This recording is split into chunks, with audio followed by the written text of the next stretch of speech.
You're listening to Glove Up or Shut Up on the Angry Marks Podcast Network.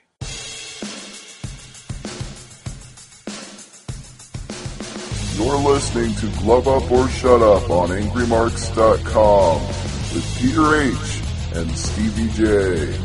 Find them on Twitter at HardcoreCDN and at AngryMarks. And now, for all the news, reviews, and interviews in mixed martial arts, it's time for Glove Up or Shut Up from AngryMarks.com.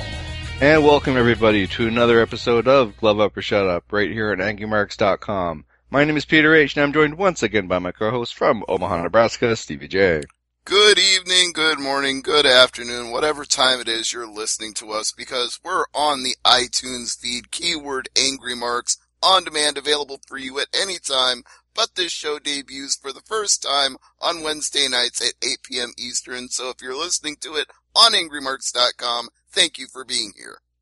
Absolutely. We got two big shows to talk about this week and lots of news to get to. Yes, we have Bellator 145 with a vengeance and UFC Fight Night 77, Belfort versus Henderson 3. Two trilogy fights this weekend. We've got the trilogy fight between Daniel Strauss of Tree Show Prairie, and we've got the trilogy fight between Dan Henderson and Peter Belfort. So quite a weekend of MMA coming up.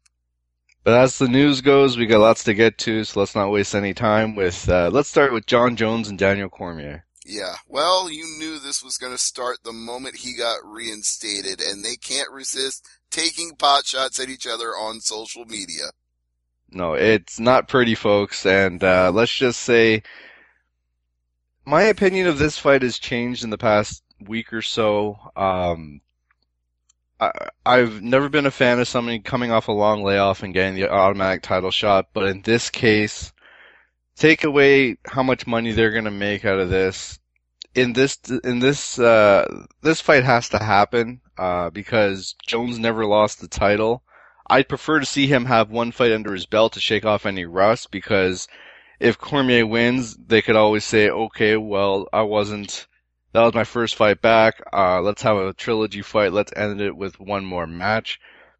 If Jones wins, what do you do? Because Jones has beaten Cormier twice now, but the trash talk that we've seen in the past week over Twitter, the only question is not if this fight's going to happen, but when.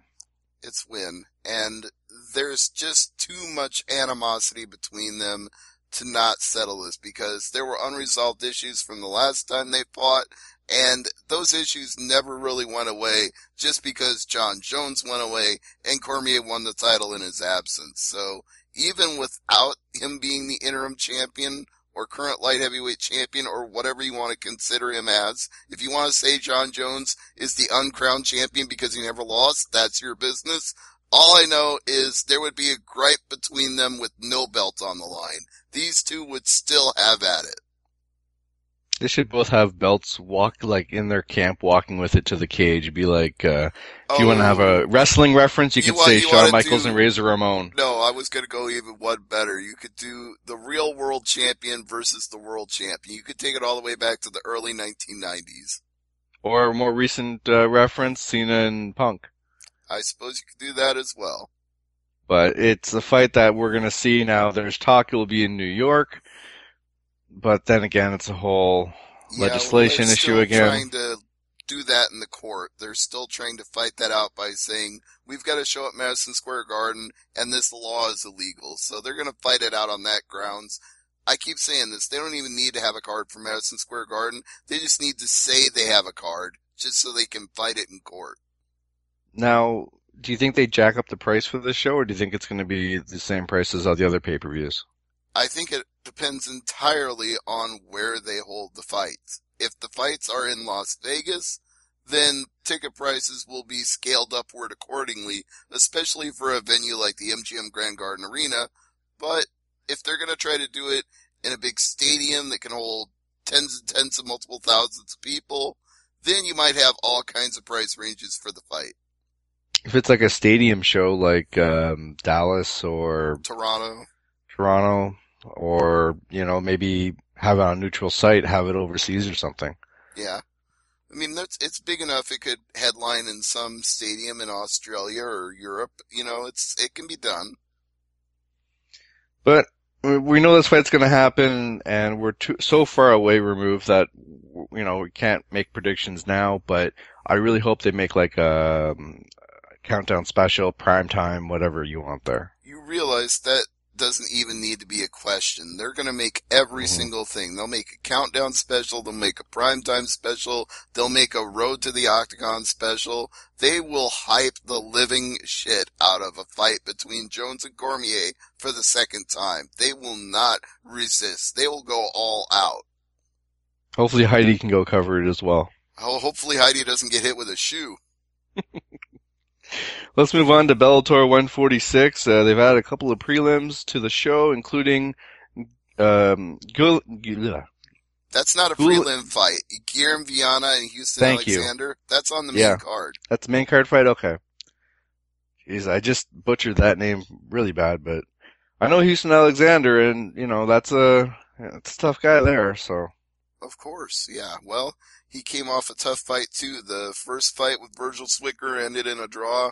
Second ended in a loss, so he'd like to get back on his winning ways. But so would Guillermo Viana, because he made his Bellator debut against Francis Garmont, and it didn't go so well for him. So we'll see if either one of these fighters can turn it around, or if they end up in a draw somehow, which weird things happen when Houston fights. Sometimes his fights go to draws that shouldn't. Well, I think last week, speaking of Bellator, we talked about Will Brooks. Yes, Will Brooks. He's a lot in the news this week, and we'll get to the conference call and his antics there in a little bit. Well, I want to talk about his comment against Marcin Held. Oh, okay, so we're going to get into it right now. Why not? Go for it. He called Held one-dimensional. Mm-hmm. Well, what? This isn't really news, because he said the same thing to me when I interviewed him one-on-one, and you can check out that interview at MMAmania.com. You can check out a replay of the audio at YouTube.com/AngryMarks.com. But he told me that when I interviewed him before the conference call. He said that he thinks that Marcin Held is a guy who would rather be in Naga tournaments if they paid money. He says he would rather be a jiu-jitsu guy and do jiu-jitsu tournaments, but they don't pay for that, and that's why he's in MMA. This is what Will Brooks thinks. What do you think? I think Marcin Held has improved greatly since he came into Bellator MMA. Maybe he was one-dimensional at the very beginning when he first started out, but I've seen his stand-up improve with every single fight that he's had. And I think he's a well-rounded fighter, and I think Will Brooks is hyping himself up in his own head to believe he is so far dominant over Marcin Held that he's not even competition for him. But I think that's a dangerous game to play. I think if he overestimates himself and underestimates Marcin Held, that could go badly for him. I'm not saying that I'm picking him to lose on Friday night, but I'd be careful calling a guy one-dimensional when he really isn't. He's very, very strong in one area over the others. Jiu-jitsu is going to take way more precedence over his wrestling or his striking, but that doesn't mean he doesn't have those tools. Now, is it a case of him believing his own hype, or is he totally undervaluing the talent of Marcin Held? I'm saying it's a little of both. He's undervaluing Marcin Held and he's believing his own hype, but I almost, to some degree, have to give Will Brooks that reason to do it, because he is a guy that feeds off his own hype, and the more he believes in himself, the better he does. We've seen his improvement from the first time he fought Chandler to the second, which is a story in and of itself, because Chandler had a few things to say about Brooks and vice versa when I interviewed each one of them. But I'm saying the more Will Brooks believes in himself, the better he does. So I can't really fault him for that. Well, if you want to use an example of a fighter believing his own hype and losing, I would go old school and I would say a guy named Buster Douglas. True. I'd say Mike Tyson believed in his own hype and didn't take Buster Douglas seriously. But things like that happen in every sport all the time. I'm sure Duke didn't take Miami seriously going into this weekend, but hey, they lost. These things happen. It's like, what's his name? Eli Manning throwing 6 touchdown passes and still losing. Well, Drew Brees had one of the most amazing performances anybody will ever see. So I think even Eli Manning going out of his mind crazy was still not going to beat Drew Brees on that day. No. All right, let's move on to the World Series of Fighting. They've announced the rules for the 8-man tournament at World Series of Fighting 25 in Phoenix. Really no shock to anybody that elbows to the opponent are not allowed in the quarterfinal and semifinal. They need fighters to advance. So 4 quarterfinal fights will be 2 5-minute rounds. Same with the 2 semifinals, but the finals will be 3 5-minute rounds. And in Draws will not be allowed. Yeah, they have a 4th judge in case the draw is scored in the 2 rounds, 10-9 one guy, 10-9 the other. They have the 4th judge there to break the tie. And, of course, they've got the rule that if, say, I fight Stevie wins a 29-28 decision, but I whoop his ass so bad that he can't continue and I can still fight, I move on in the tournament. Well, they do also have tournament reserves. They have the option. They can either advance the losing fighter who's not injured, or they can put in a replacement. See, the way I'm reading it, I take it as if the losing fighter cannot continue, then the reserve comes in. It's not up to, is it the commission or is it the promotion in that case? If they had the decision. You know what? I think we'll find out on November 20th when the tournament takes place. I don't think we're going to get a clear answer to that. No. But the winner gets a title shot against Justin Gaethje, so. Which, if it's any of the guys in the tournament, could be bad news, because several of them have already faced Justin Gaethje and gotten their ass whipped, including Luis Palomino, who's already been beaten by him twice. I don't know.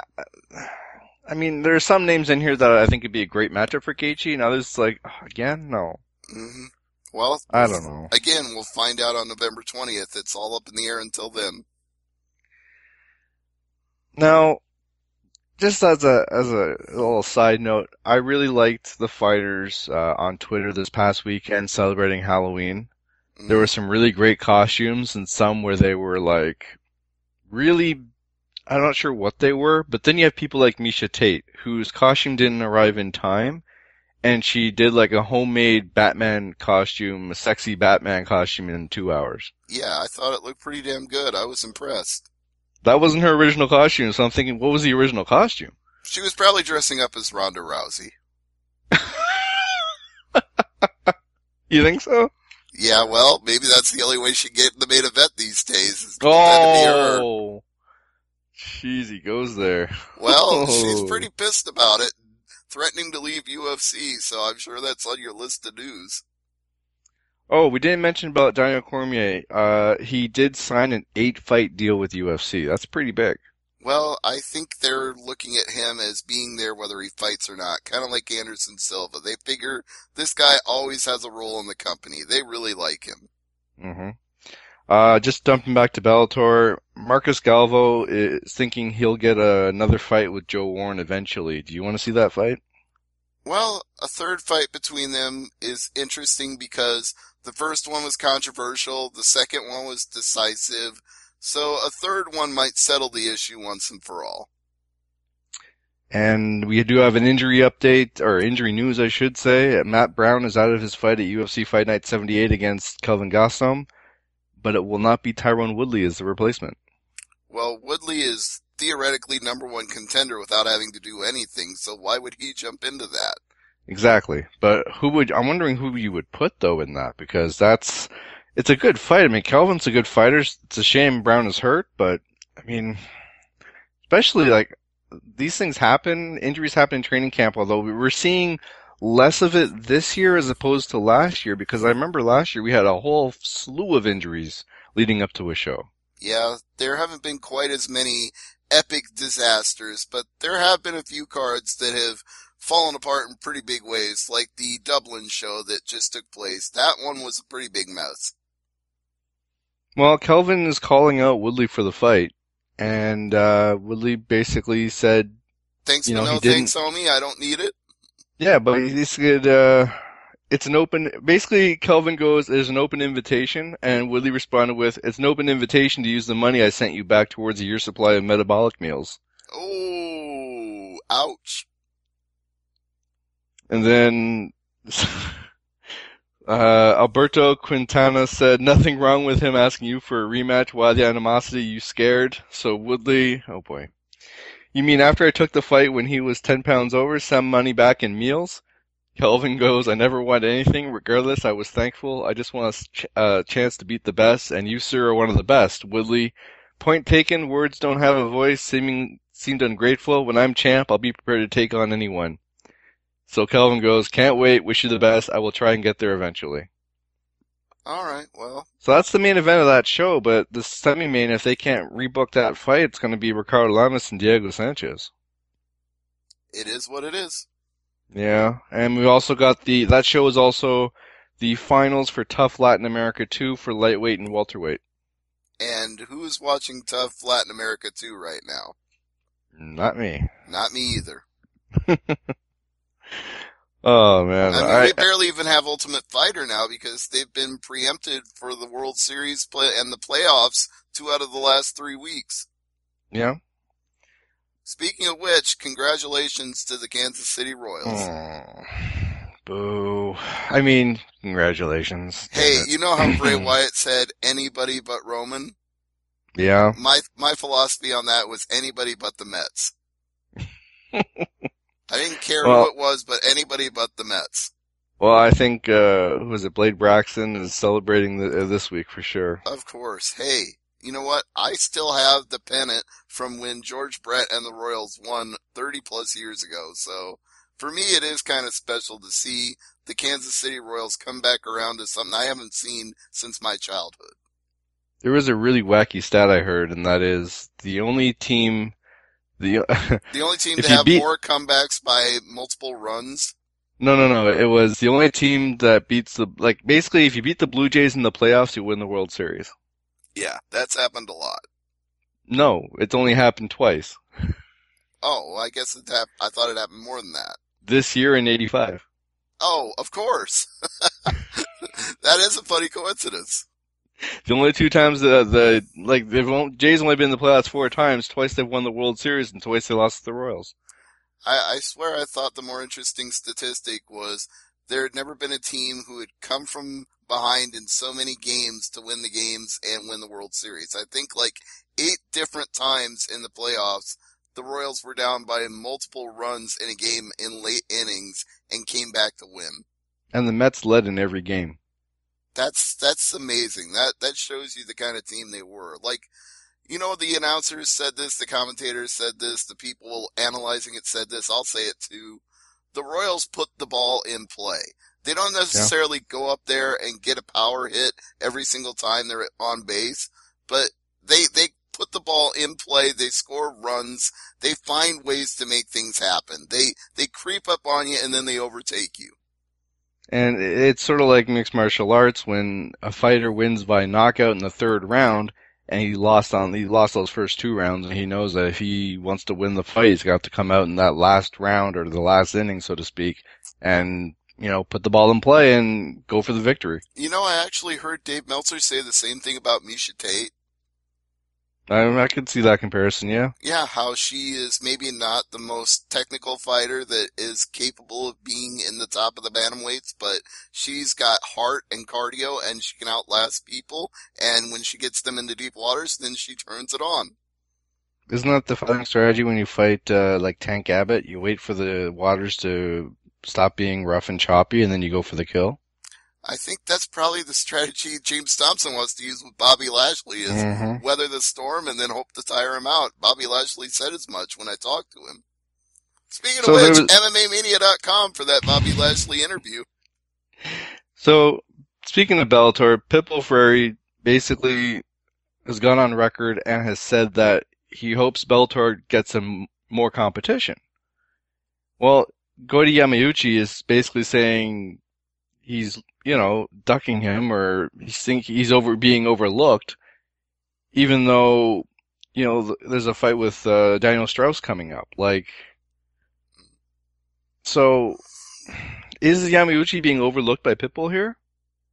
Well, Yamauchi was making the claim before Bellator 144 that he was the best featherweight in Bellator, which I thought was a little bit overstated considering this is a guy who lost a decision fight, a unanimous decision to Will Martinez in a featherweight tournament. You know, he is good.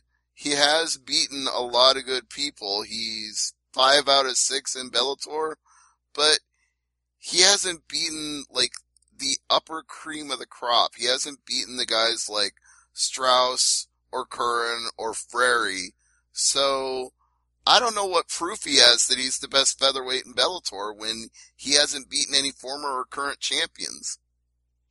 So he thinks that he deserves a title shot, and Coker's saying maybe after another win or two, and I agree with Coker on this one. I totally agree with Coker. I think the win against Isao Kobayashi is impressive, given that he's a former King of Pancrase, but... Undefeated. Yeah, but I think that Kobayashi had more to prove in that fight than Yamauchi, and I think Yamauchi still needs that signature win before he gets a title shot.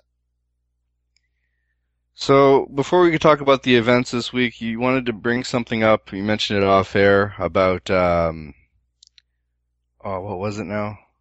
The deadly weapons? Oh, yes. There was a fighter who, what city was it? Lubbock, Texas? Fort Worth. Fort Worth, Texas. Okay. The guy's name, correct me if I'm wrong, Peter, was Jamal Parks. Yep.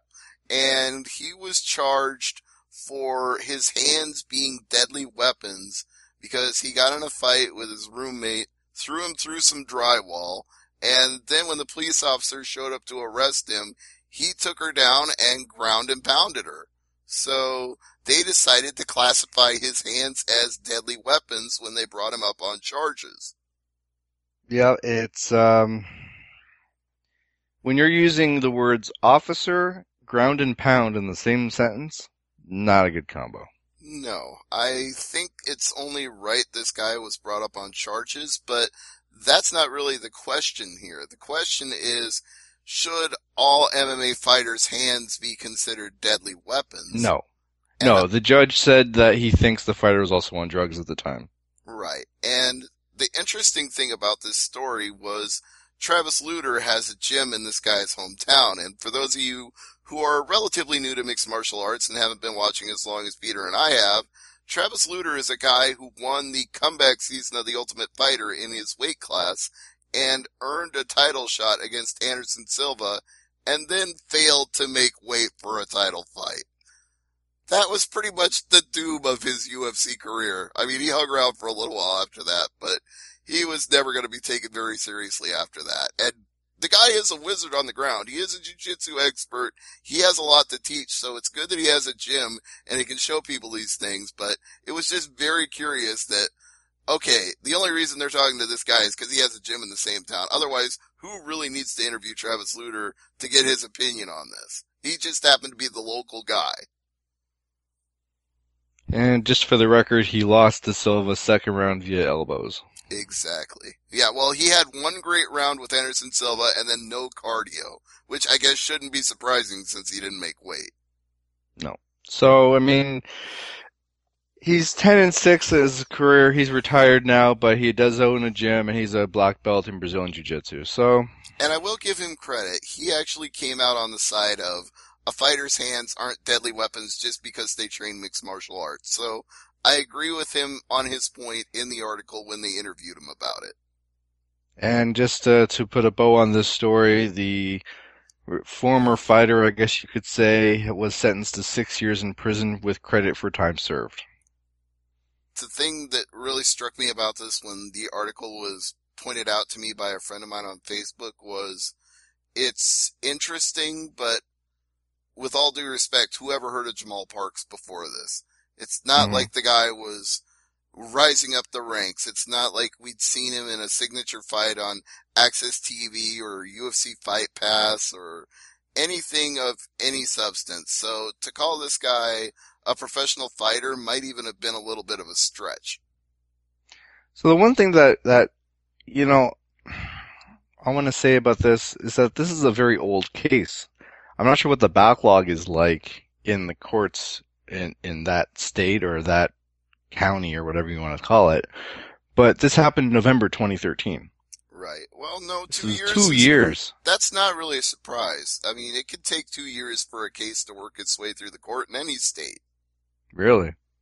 I mean, that's just the nature of law and lawyers going back and forth and discovery and evidence and hearings. You know, you can drag things out for a long time. Well, hopefully Nick Diaz doesn't drag out his court case that long. Well, actually, they're trying to settle that out of court. Oh, good. I thought you'd heard that. No, I was hoping there'd be an update, something resolved, or maybe the suspension reduced, or something by now. All I know is that Diaz's lawyer and people for the NAC are in talks, but there isn't a settlement yet. But they're trying to come up with some sort of compromise that'll make everybody happy. So good luck on that. And before we move on to Bellator 145, I do want to pass along a quick note that, according to Spike, they're taking off of the network, Glory Kickboxing. Yeah, I heard the Glory thing was pretty much falling apart because it hadn't delivered the ratings. The Dynamite 1 show didn't do any big box office for them. I think it just is a failed experiment at this point. Mm-hmm. So let's move on to Bellator 145 this weekend. With a vengeance. With a vengeance at the Scott Trade Center in St. Louis, Missouri. Indeed. It's a big 5-fight card, several rematches on the main card. I already mentioned Patricio Freire and Daniel Strauss. That is the main event for the third time. Strauss has lost the first 2 times he faced Freire, but he believes he's a different fighter, a better man now, and he's going to get the job done this time. He came close in their last fight, but close doesn't count except in hand grenades and horseshoes. So We'll see how he does in this one. We've also got a rematch between Michael Chandler and David Rickles. The last time they faced each other, Chandler was still the lightweight champion, knocked him out 44 seconds into the first round. So Rickles really wants to avenge that loss. And speaking of avenging losses, Lashley was beaten by Thompson in the Super Fight League in India, and he claims the promoter was basically behind fixing the results in Thompson's favor. And Thompson vehemently denies that. So we're going to see when these two settle it under a North American cage and North American rules what really happens. Well, I mean, we've also got Justin Lawrence and Emmanuel Sanchez and Will Brooks and Marcin Hou for lightweight title. That's the main card. Yes, but let's go back to that Lashley Thompson card. thing. Go ahead. Yeah, let's go back to the Lashley Thompson, because what is Thompson supposed to say in that case? Thompson? Is he going to deny it, or is he going to be like, oh yeah, I totally fixed the fight in my favor? Well, I point blank asked him on the conference call. I said, how do you respond to this assertion that the fight was fixed in your favor? He said, I don't think I needed the fight to be fixed because he really didn't do anything to me in the fight. He landed a few good shots. He landed a few low blows that didn't count. I controlled most of the fight. He did a little damage, but I was the one who overall won, and the card reflected that, so the result was the right one. He pretty well adequately defended himself on that charge. And Bobby Lashley, I mean, how many fights do you think he has left in him? Well, according to him, he's going to stay around until he either gets a title fight with Vitaly Minakov or he gets the New Year's Eve fight with Fedor Emelianenko. He's interesting case. He's looking at one big fight or another. He said, I'll take any fight that gets me a big payday. But how many fights do you think is left in his gas tank, though? He didn't sound like he was going to hang up on MMA anytime soon. He didn't give me that impression. In fact, he more or less point blank told me that if TNA goes away and they're not on TV anymore, he's just fine because he's got a job with Bellator. All right, let's move on to Chandler and Rickles. Well, this has been David Rickles' evil plan for months and months now. He told me this before he fought in Mulvane, that he wanted to win that fight and then get a rematch with Chandler. And Chandler seems more than happy to oblige him, especially since he gets hometown advantage here, fighting, miles away from where he made a name for himself growing up and where he had his second ever fight as a pro in that very same venue at a Strikeforce event, which it feels kind of funny now that Scott Coker is in charge of Bellator. It's like Strikeforce all over again for him. So it's a fun fight for Chandler. He'll get the hometown pop. He'll get all the advantages going in, but he is taking David Rickles very seriously because, as he said himself in my interview with him, the guy is a tank. He just keeps coming and coming and coming unless you put him right down with a perfect shot or you get him in so much trouble that the referee has to save him. You're not stopping the caveman because he'll just keep coming.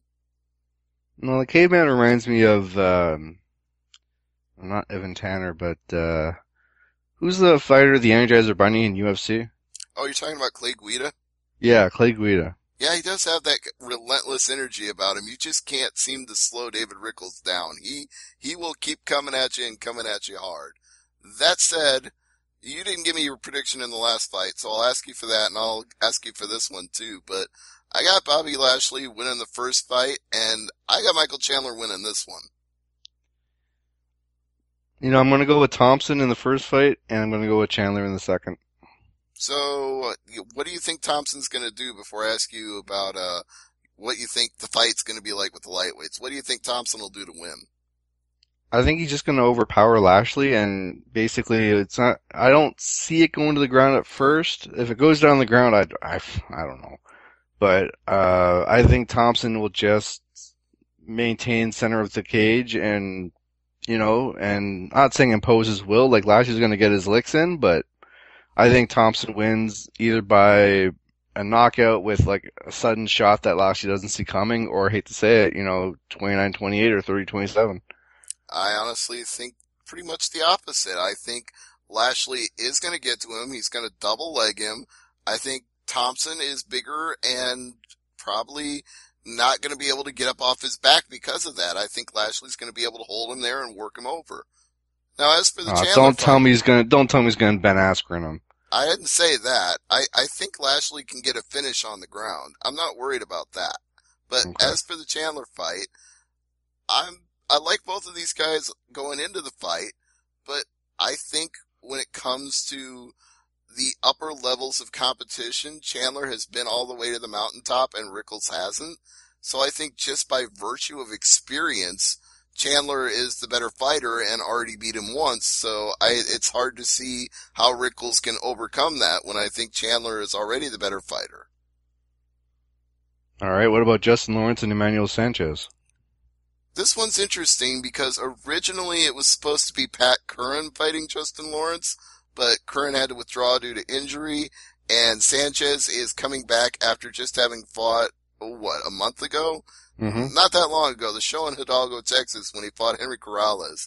And that was a close fight, and he won a split decision, and he's coming back again on short notice, which could be good for him because he'll already be in shape and he'll already be on weight, and could be bad for him since he already peaked for a fight. Now he's got to fight again in just a few weeks, and I think that plays to Justin Lawrence's advantage here. I think he comes in completely fresh, hasn't fought since the last show in St. Louis, is ready for this big opportunity to advance up the featherweight ranks after a successful debut, and I see him prevailing here because of that. I think he's the better rested fighter. He is the hungrier fighter right now. I think Emmanuel Sanchez is a talent and could do a lot of big things in the future, but I think it's bad timing for him to take a fight this quick. I agree with you on that one. It's definitely going to be Lawrence's fight to lose. Mm-hmm. So, Will Brooks and Marcin Held. We kind of talked about this a little in the earlier news portion of the show, but how do you see the fight going? I got Brooks winning, but it's going to be like fourth round, maybe fifth finish. You don't think Held's going to dive for a leg lock right at the start? No. I asked Will Brooks that, and he seems to think he will. Well, I just don't see this fight being over in the first round. I think it's going to go to the championship rounds, but I think Brooks will hold his own against Held and win the fight. And I think even if Held does get to his legs and go for a submission early, I think Brooks is going to find a way to survive it or get out of it and then just pound on him. Just on a little side tangent here, I remember last week we were talking about New Jersey, talking about soundproof areas for their judges. Right, that was an experiment they were going to try to see if it would help with the scoring of a fight. It's going to be a soundproof room. Okay. They're not going to be cage side. All right. Well, whatever works for them, more power to them. But before we move on to the main event of this card, I want to ask you if you're aware of what happened with Will Brooks and the Frary brothers. No. Okay, so as we know, Patricio Frary is in the main event, so he was on the same conference call. We got 2 title fights here. We got Frary defending on Strauss, and we got Brooks defending on Held. But somehow this ended up being about Brooks and Patricky Frary, because every time Patricio Frary started to say something and the translators started to explain what he said, Will Brooks would interrupt, tell him to shut up, tell him they were boring, tell him they were both scared of him, and Patricio Frary, as you would expect, did not take being interrupted this much well, and told Will Brooks he needed to calm down because he sounded like he was going to have a heart attack. And Will Brooks laughed that off and said, "Is that the best you can do? I'll tell you what. You can have a tag team match. I'll whip your ass. You can tag in your brother Patricky. I'll whip his ass. And then you can tag in your translator. I'll whip his ass too." Oh my God, don't be scared, homie. Yeah, Will Brooks pretty much took over the conference call. He went off. Wow. And this isn't even a fight on the card. No, and they're not even the right weight class. Well, Patricky is. He's a lightweight. He could Patricky, fight. yeah. Yeah. That's what I'm saying. It was kind of funny that this whole thing went down. And the writing was on the wall because I did ask him about Patricky Frary when I interviewed him. And he said that the Frary brothers never look him in the face. They're always looking down at their shoes whenever he sees them. It's like they talk big game in person, but then they don't want to look at me when they see me. So I had the writing on the wall that he was going to say some more about this on the conference call, but he took it to a level I hadn't even predicted before the call. Let me guess, next time he's gonna wear like a white mask like Anderson Silva? I don't know, but if they wanted to build up a future fight, then all I have to say is, let Will Brooks win this fight with Marcin Held, let Patricio win the fight with Strauss, and then they can do a montage of Patricio training with Patricky, showing him getting ready for Will Brooks. Oh boy. Well, let's talk about Pitbull and Strauss here then. So, do you think Strauss wins in the third match, or do you think Patricio Frary gets another title defense? No, that's not a title defense. I'm leaning that way too, and that is with no disrespect to Daniel Strauss, because I pretty much asked him in St. Louis if he wanted the title shot, if he wanted that third shot at him, and his response was both hilarious and cool with me, and he looked at me and he goes, "The fuck you think?" I'm like, okay, yes you do want that third match. I don't blame you for that. But how does it go any differently than the first 2 times? I mean, Strauss is a great striker. He's got one-punch knockout power. He's a whirling dervish inside the cage.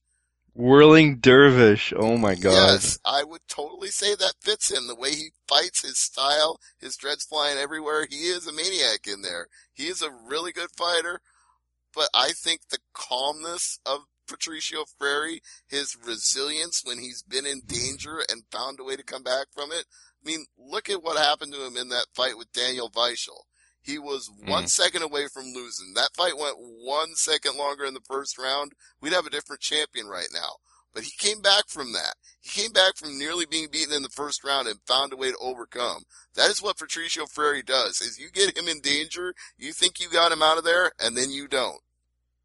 Whirling dervish, I think you've been watching too many vaudevillian matches.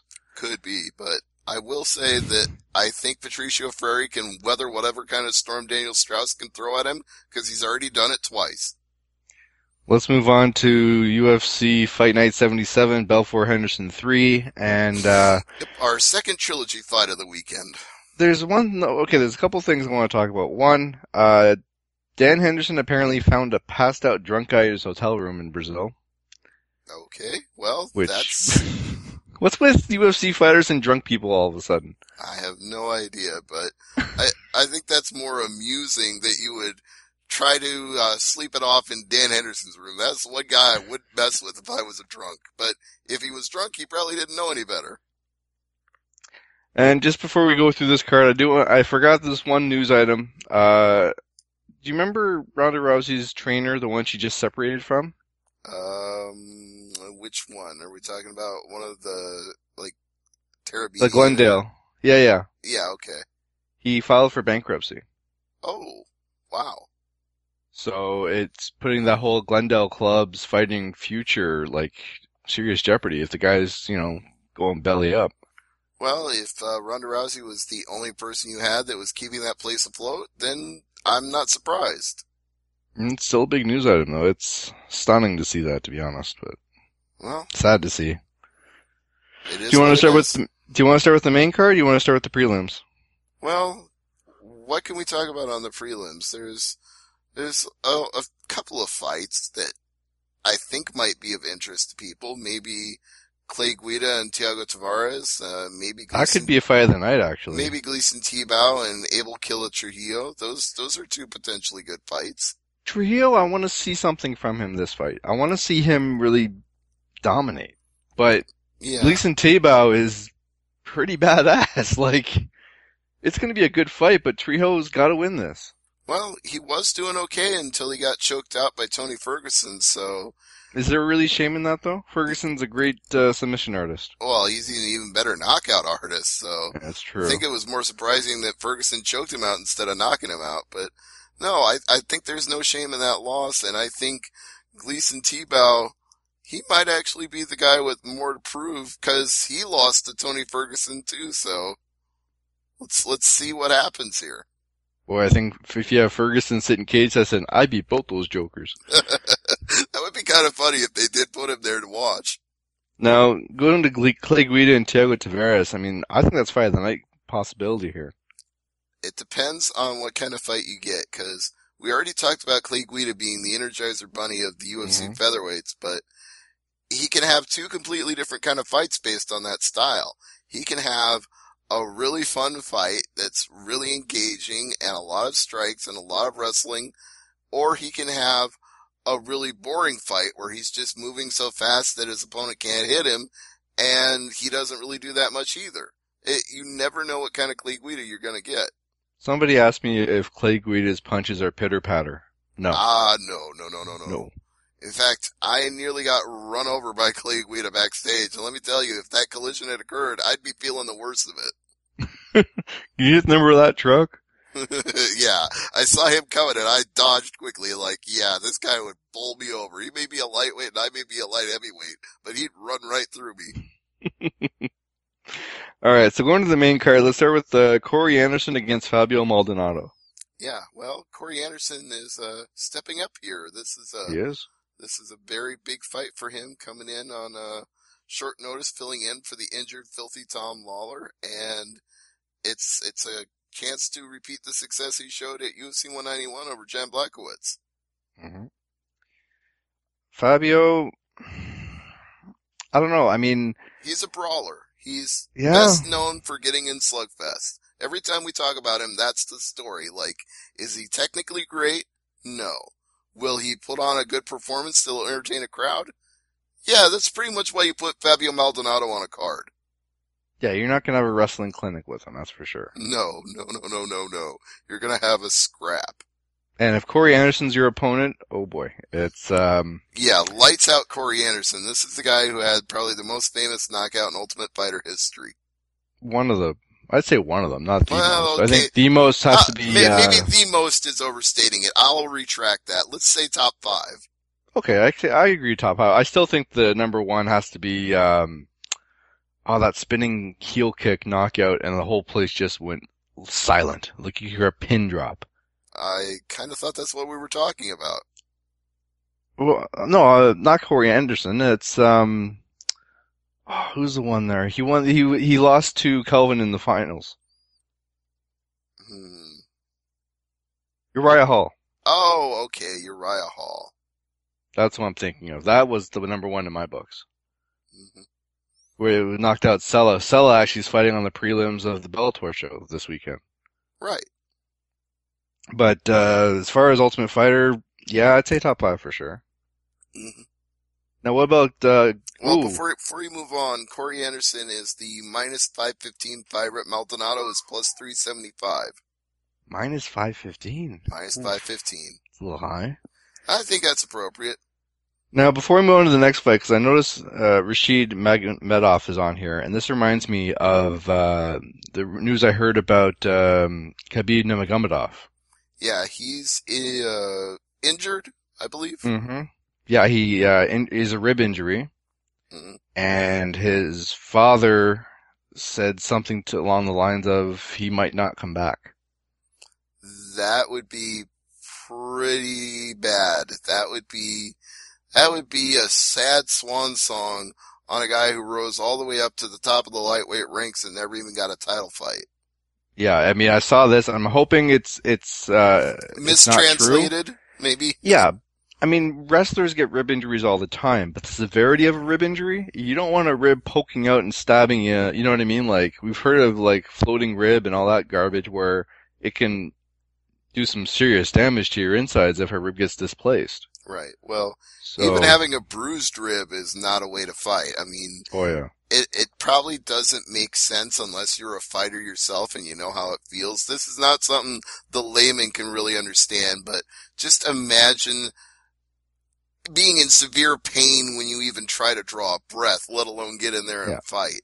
I mean, I can speak from experience. I've had bruises before, and it hurt when I sneezed. Right, there you go. That's the perfect way to explain it. So if you can imagine just sneezing and all of a sudden get sharp pains in your side, it's not fun. No. But anyway, back to Burns and Magomedov. This is a very even fight according to the current Vegas odds. This is plus 130 for Gilbert Burns, minus 160 for Magomedov. Pretty much coin flip. I'd put money on Burns on that for those odds.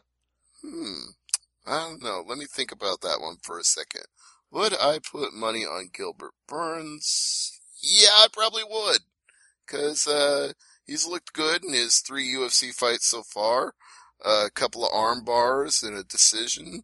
Not that he's fought the cream of the crop, but he seems like a guy that's on the rise. But Magomedov is pretty damn good himself. He's had about the same number of UFC fights and a couple of decisions and a TKO, so I don't know. I mean, yeah, you could put money on Burns if you want to, but honestly, it really is a coin flip fight because these guys are pretty equal in terms of their UFC competition level and their success in that so far. It seems like these guys were probably destined to collide at some point. Piotr Hallman against Alex Oliveira. And the odds for this one are minus 200 for Oliveira, plus 170 for Hallman. So Oliveira is your favorite in this fight. Do you agree, Peter? I would say yes, but very slightly yes. Like, if these guys fought 10 times, I'd give Oliveira a 6 out of 10.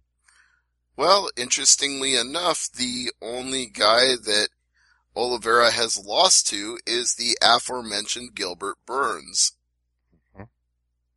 So?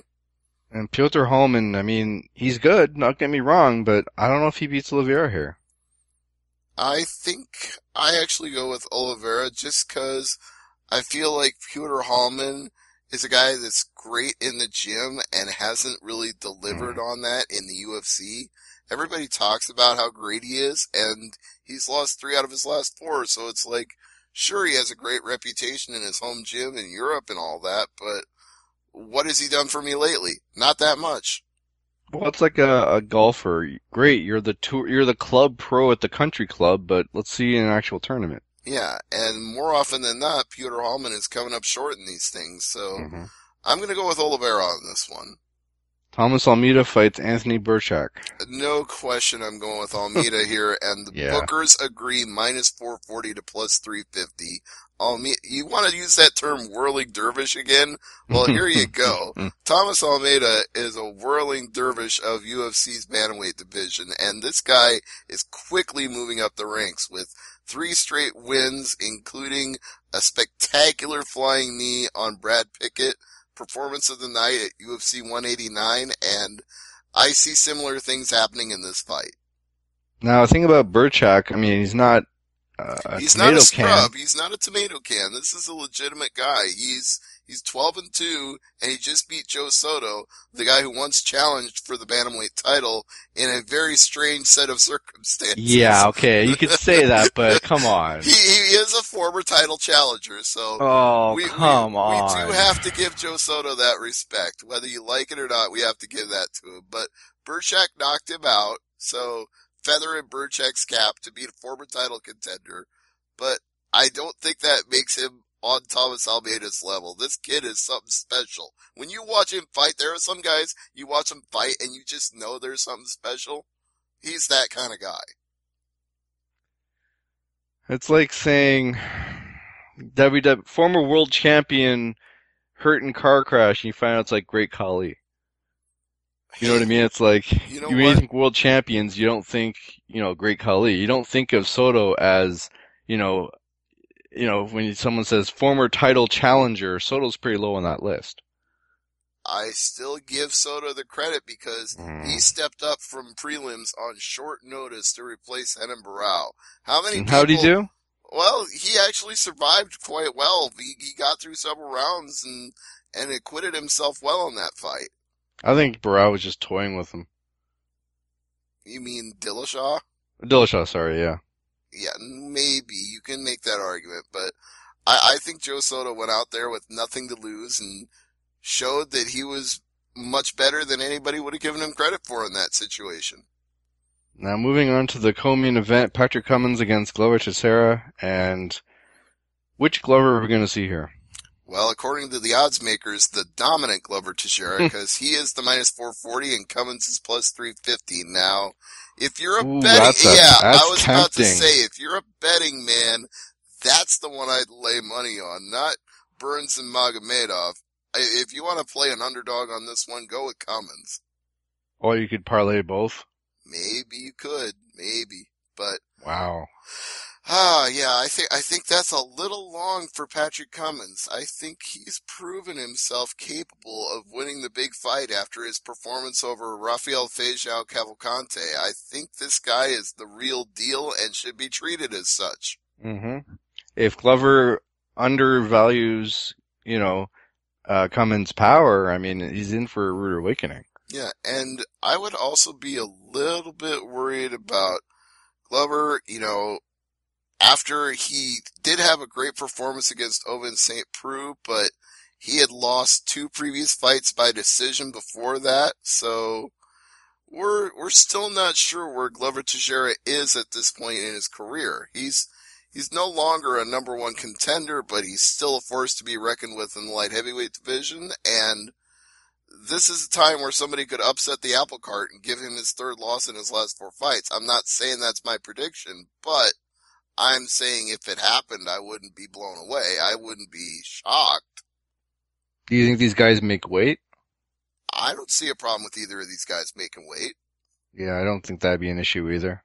Mm-hmm. But sometimes you have to ask, because if you go to, Cummins is going into the lion's den, so to speak. You know what I mean? Maybe depending on how he what's the word? Oh, acclimates? how the flight, whether it affects him or not, and the time zone and all that. Well, no, I think he'll have gone out there with enough days ahead of time to get ready for that. So who you got then? I got Teixeira. Yeah, same here. All right. Well, speaking of going into the lion's den, that's the story here with Dan Henderson fighting Vitor Belfort in Brazil, which is where Belfort is typically dominant. You can draw whatever conclusions about drug testing you want from that fact, but it does work out in his favor most of the time. And speaking of favor, he is the favorite at minus 360, Henderson plus 300. And if you're going to worry about somebody making weight, Dan Henderson at his age cutting the middleweight, I mean, I know he's done it. I know he can do it. But every single time that guy cuts the middleweight now, I think, man, that is an awful lot of stress to be putting on your body at your age. At 45 years old to be cutting the middleweight, that's tough. I heard on Twitter somebody made the joke that somebody should go to Vitor Beltor's house for Halloween dressed as a drug test. I think I sent you that joke. It was from... Was it you? Okay. Yeah, it was MMA Roasted on Twitter that said, to scare Vitor Belfort on Halloween, show up at his door dressed as a drug test. Maybe also for John Jones. Oh, only if there's white powder on Jones' fingers. Oh, it's powdered donuts, I swear. Yeah, right. Low-fat, gluten-free, powdered sugar donuts. I swear, that's what it is. Is there even such a thing as a gluten-free donut? And if there is, would I want to eat it? I don't No. think so. It's like someone having tofu turkey. No. No. Turkey? This is totally off the subject, and I'm only saying this for comedy value, so I apologize to the listeners. But did you see the study that was done by the Food and Drug Administration where they found that there was meat in vegan hot dogs? Like, actual meat in supposedly vegan hot dogs. Human DNA. Yeah, that was the one that was like, really? Human DNA and real meat in supposedly vegetarian food. Ah. Well, it's funny because they're saying how hot dogs have 2% trace of human DNA, so it's not a hot dog, it's a hot dog. Oh. But well, that's you look at the vegan ones and there's more. There's more. You know there's a restaurant called Hot Dogs in Chicago, or at least there used to be. No. Yeah. Oh, I got a question for you because I saw this on Facebook this past week, and since we're going off on a wild tangent, we're talking about food. What's Bevo? That's the mascot of the Texas Longhorns. Oh. That's why we grilled Bevo at tailgate. We grilled steak. Okay. I thought it was a certain type of meat. I wasn't sure what it was. No, it was, it turned out to be an ironic coincidence that the actual Bevo died a couple of weeks before the game. So we really could have been grilling Bevo, but it wasn't literal. It was just for the humor value of tailgate. Okay. We don't have tailgating up here in Canada. It's actually illegal, so I've never experienced tailgating. What, is that like some sort of national law? Something about, yeah, I've never seen tailgate. I've been to lots of CFL games over the years and never been tailgating. I would have thought that would have been a province by province decision. No, I've never seen it. I guess maybe one day I'll go to the States and I'll experience tailgating in its finest form. You're welcome to come anytime. I've made that offer many times. Oh man. So speaking back of to Belfort and Henderson, both guys who are renowned for consuming large amounts of protein. And it's not horse meat. No. Who do you got in this fight? You know, for all the flack he gets, all the flack he gets for this, I'm gonna go with Belfort. I really don't think Belfort loses in Brazil. I don't see it. As much as I like Dan Henderson, as much as I respect his accomplishments, as much as I revere the fact that he became a 2-weight class champion in Pride, which is where this Belfort trilogy comes from, as a matter of fact, I just don't see him at 45 years old beating Belfort with or without the gas. Whatever you think Belfort does to get ready for a fight, once the cage door is shut, I think Belfort is going to be the better fighter. They first fought back in Pride 32 in 2006. Yes, that's like I said, that's where this whole trilogy got started. And remember Belfort knocking him out that head kick in their second fight. So, do you think Henderson's looking for another head kick here?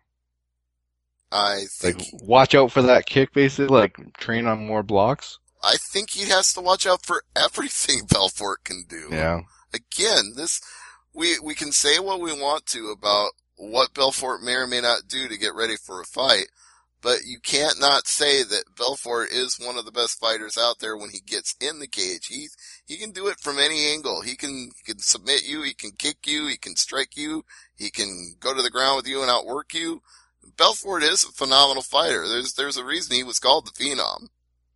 And we rarely talk politics on this show, but Vitor Belfort endorsed Ben Carson for the Republican nomination. Well, he is leading in the polls. Yeah, I'm sure you're happy to see that. I'm happy that Donald Trump is finally being treated like the joke he is, but other than that, it makes no difference to me. Thing is, there is one more thing about Belfort, and we didn't talk about it last week because I wanted to get more information about it, to be honest. I wanted to get all my facts straight. But did you hear the story about Belfort? Supposedly, he was going to appear on the, sorry, one sec. Okay. On what? On Ariel Helwani's show. Okay, so, the MMA hour. And what? What happened? An hour beforehand, Belfort's wife called Ariel and basically said, just to lay some ground rules. You can't talk about this, you can't talk about this, you can't talk about that, including Steroids. TRT, blah, blah, blah. And Ariel said, well, no, I'm not going to agree to those terms an hour before the show, so Belfort basically didn't do the interview. I'm with Ariel on that one. If somebody called me an hour before an interview and started laying out a bunch of rules for things I couldn't say, things I couldn't discuss, things I couldn't ask him about, I'd be like, you know what? Let's not even do the interview then. Who needs it? Yeah, I mean, you've done interviews in the past, lots of them, and, you know, I mean, I've had people come to me after an interview and say, could you leave that part of the interview out because it doesn't really reflect on me and it's not something I wanted to get into. And most of the time, if it's not relevant to the news story and they approach me in a respectful way, I'll be like, yeah, that doesn't really have relevance to the story I'm writing, so I don't need to leave that in there. But at least, you know, come to me afterward and talk about that. Don't tell me what to talk about before the interview and then make it impossible for me to ask you anything. I don't know, Wayne Gretzky. I'm going to ask him about his time with New Oilers. I'm going to talk about this. I'm not going to ask specific questions, but I'm going to give a general thing, a general topic or two that most of the questions will hit on. But I'm not going to give you word for word every question I'm going to ask because you don't want to get prepared statements. I want a prepared statement. I just asked for a press release. Exactly. You want to go in there and be able to go with the flow of the conversation, and if something comes up because of something they said or a reference they made, then you want to be able to go there. All right. Well, for Stevie J, I'm Peter H., the hardcore Canadian. Thanks for listening, and as I always say, never leave it to the judges. Good night, everybody.